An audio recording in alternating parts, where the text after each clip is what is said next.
Hello there everyone, Zach here from Portchester Railworks, and today I'll be doing a review on this.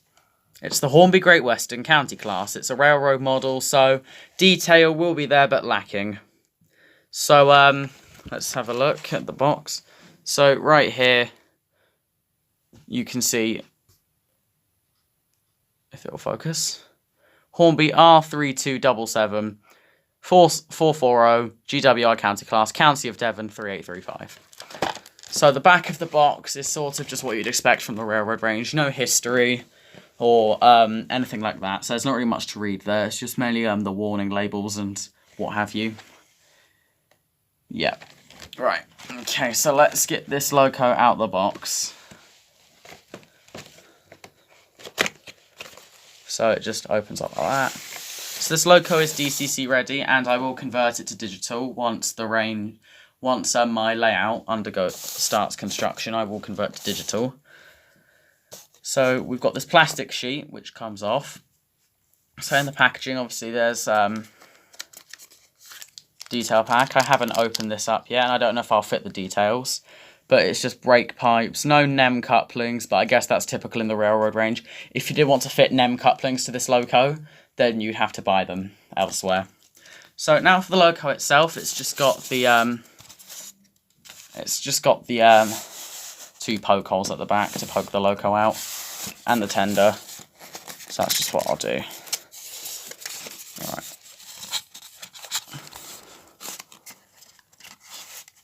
There we go. I think I've got it. Oh, no I don't. Right, I'll do it from this angle then. Yeah, it's much easier from where I'm filming. Right. So immediately out of the box, this loco isn't incredibly weighted. It's really not, as a matter of fact. Yeah, not much weight to this loco at all. It did originally have traction tyres, but I did take them off because I hate traction tyres. They are evil things. If I did want to get more traction out of this loco, which I probably won't, I'll just put some weight in the tender or something, or in the cab. It would be much, much easier, believe me. So, just stroking off a few bits of dust that probably come in the box. Yeah, so it's loco, as I say, like, it's not incredibly heavy, but I guess it doesn't have to be since it's railroad once again. So you've got the Great Western. But yeah, it's a nice engine. I do love 440s. It's my favourite configuration on locomotives. So, yeah, I guess, like as I say, it's not the most heavy engine I felt, but it's not too bad, I suppose. For a railroad engine, it looks the part, I will say. It's got a lot of details, which I will point out in just a moment. Right, so, yeah, quite an interesting loco. So just before we do, I'll give you a brief history on the GWR County, the 440 version. So, the County class was designed for the Great Western Railway, a class of 440 express passenger steam locomotives. Designed by George Jackson Churchwood, the first 10 rolled out of Swindon Works in 1904. Two more batches of 10 were completed in 1906 and 1912, bringing up the batch to 30 locomotives. A 440 design, not the most powerful in the Great Western's range at the time, but was definitely the quickest. The first loco, County of Middle Essex, was built at Swindon Works in May 1904, with the rest completed later that year. The final one rolled out of the works on February 1912. They received their names under southern counties, such as Middle Essex, Carlow, Clare, Dork, Dublin, Kerry, Limerick, Wexford, Devon, Leicester, Hants, Chester, Worcester, Bradford, and etc. The list went on several more. No locomotives are unfortunately in preservation. However, the Great Western Society have made the decision to create the next locomotive in the sequence. The final one built was 3839, County of Pembroke. The Great Western Society have decided to build a new one, number 3840, County of Montgomery. There is no total completion date yet, but the locomotive has been rumoured to use parts of Barry scrapyard locomotives. Of course, there are plenty of different models of this locomotive. It's a real shame none of them were preserved, but it will be very, very nice to see one out on the main line. So here it is, the Hornby GWR County locomotive. Very, very nice looking engine. As I say, a railroad loco, so there's not much of that to go over. There is no die cast on this locomotive, and there aren't many separately fitted features, but let's go over some of the detail on this locomotive. So we'll start sort of near the front of the locomotive and work our way to the tender. So there's a few bits of detail to point out around the front of the locomotive. So let's just have a look what we've got going on. So as you can see on the slide bars, the riveting detail is there, which looks very nice.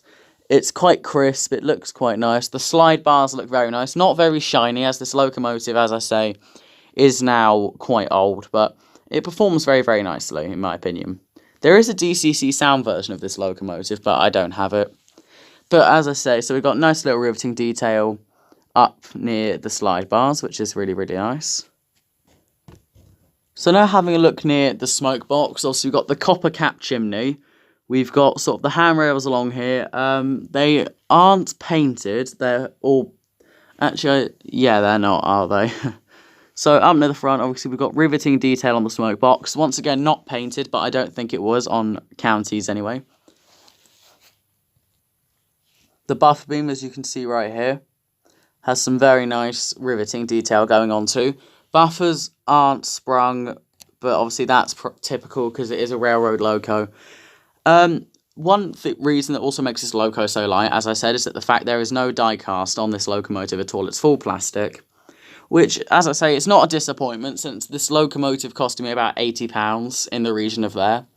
So, yeah, it's, I guess it's understandable is what I'm trying to get at here. So, on the front of the loco, obviously, you can see the smoke box handles and the door.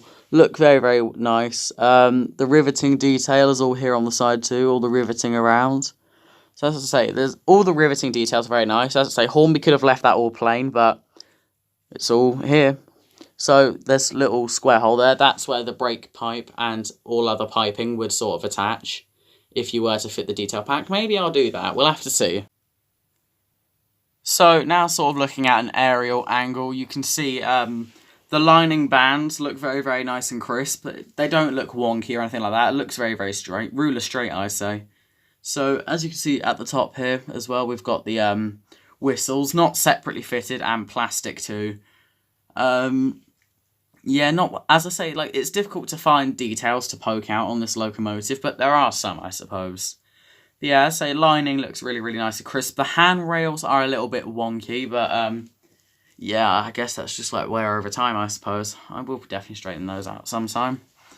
But yeah, you've got the windows here. The outline isn't painted gold, like it is on most detailed locos, but once again, railroad. So we've got the windows here, no glazing on the windows whatsoever. But as I say, it's difficult to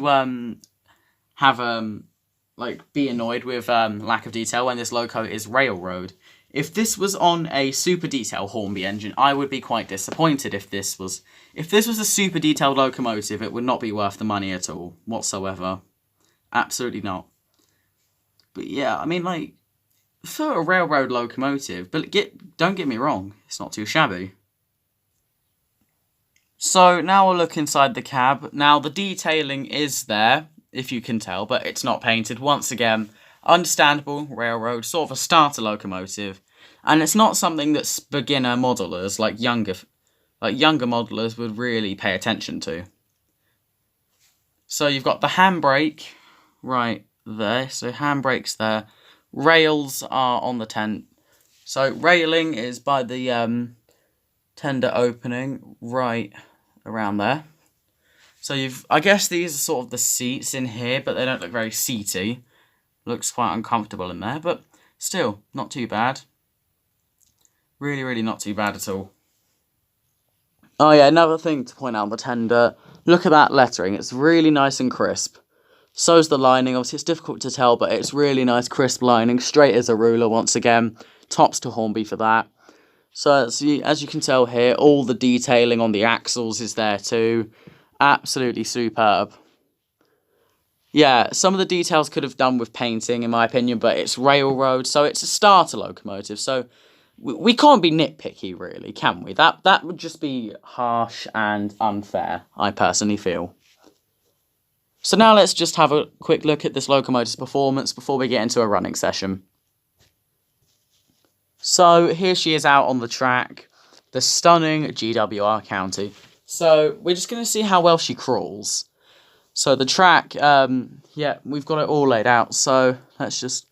So, yeah, obviously the layout will change pretty much every running session because obviously I have to pack it away so the carpet can be, vacuumed, whatever, no excuses, but still.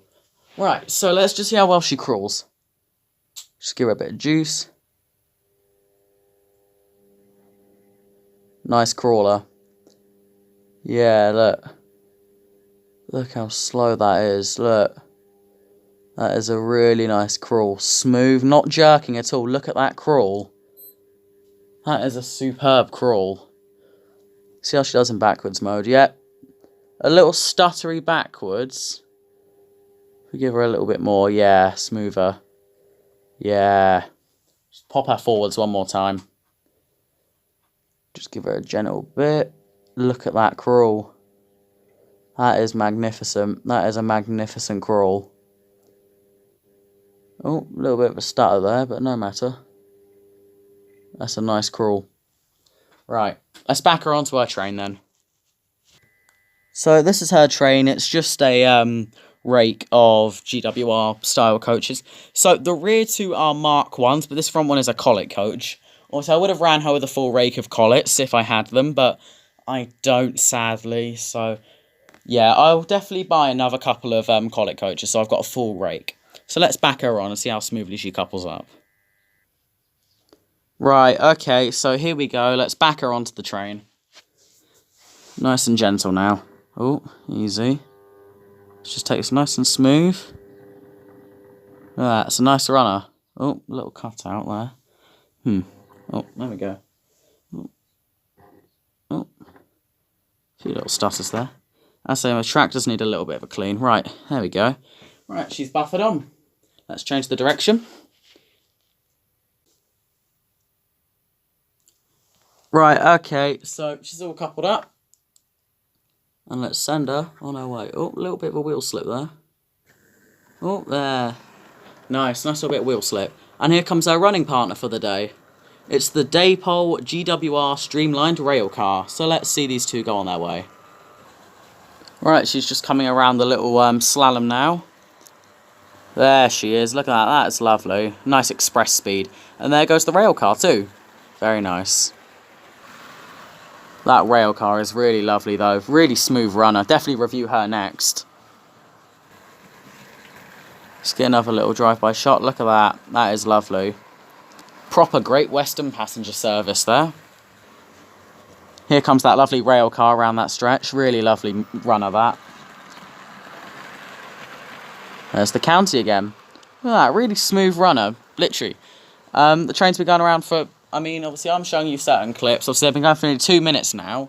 And literally not a single derailment from those coaches, which is surprising, because those coaches behind her are usually proper lemons for me. Oh, here comes the rail car again. Oh, look how elegant and smooth that is. There goes the county racing behind her.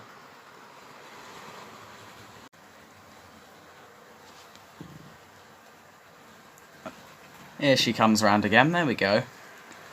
Overall though, for a locomotive that I think is about 10 years old, it doesn't perform like it. It performs so much better. There goes that lovely rail car with the lights on in its cab. That's really, really nice touch on the rail car, by the way. As I say, let me know in the comments what would you rather see. Would you see the rail car or something else? Let me know, please. There she goes again. That is truly a lovely runner. Maybe I would, something quite funny, really, is that obviously, for a loco as old as it is, it has a DCC sound version, which is quite funny. You could probably fit it with a DCC sound decoder. I think there's definitely space in that tender. There she goes. That's a really nice runner. Yeah. Faultless, literally. Train's been going around for a few minutes now. Still, no faults. Here comes that flying banana again. Oh, God, what an amazing runner. So smooth, literally. That rail car, it doesn't make much sound at all. Right, I'll tell you what, they'll both have one more pass by each, and then we'll sadly call the video there, I suppose. I don't know how frequently I'll get these reviews out, but I'll try to reasonably often. Here comes that flying banana again. Let's just straighten the camera a little bit. Yeah, that's better. Wow, that's lovely, county class. Right, so thank you for watching, everybody. Please do share the channel with your fellow model railway brethren, I suppose. Let's really try and make 2021 a good start-off year for the channel. Because 2020 I didn't upload much, but let's hope that we can really get this channel going. But yeah, please do subscribe, like the video, you know, share it with your fellow model railway men and women. And yeah, not much to say. I will see you next time, everybody. Bye for now. Hang on, I think she's coming around one more time. Fine. God, you can have a bit more screen time, County. There you go. Right. Alright, everybody. Bye for now.